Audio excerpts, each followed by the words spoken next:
السلام عليكم متابعين مصر زمان.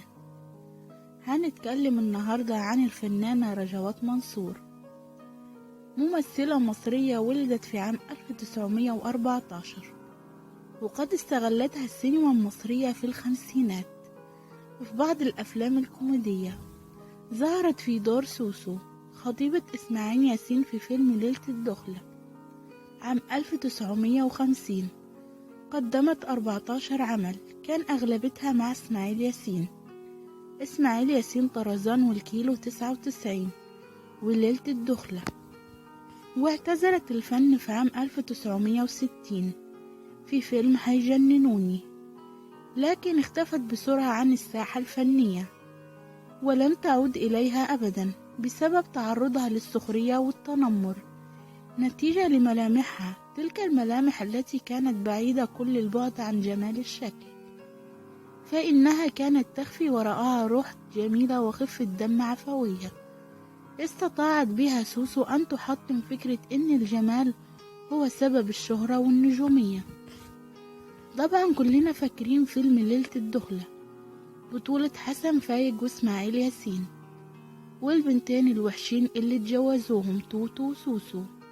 رجوات منصور كانت من عيلة غنية ميسورة الحال في أسوان، إخواتها كلهم اتجوزوا إلا هي علشان شكلها. سابت أسوان ونزلت القاهرة، اشتغلت كل حاجة في البيوت وفي المحلات لحد ما بالصدفة اتعرض عليها دور فيلم ليلة الدخلة علشان كان مطلوب بنتين وحشين.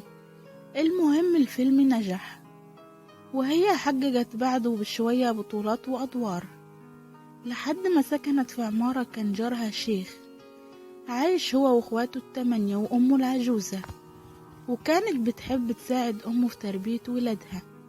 والشيخ ده كان متجوز أرملة عندها 4 أولاد كان بيساعدها في تربيتهم، وأمه عرضت إنه يتجوز رجوات ووافقت هي ووافق الشيخ زي أي بنت نفسها تتجوز. المهم فترة ومرات الشيخ ماتت وسابت له 4 أيتام. رجوات أصرت تربيهم مع اخوات الشيخ ال8، وبعدها بفترة ماتت أم الشيخ وبعدها مات الشيخ، وقررت رجوات تربي 12 يتيم وكرست حياتها ليهم، ورجعت تشتغل في البيوت والمحلات وطلعتهم في مناصب عليا دكاترة ومهندسين، وكلهم بقوا في وظائف حلوة.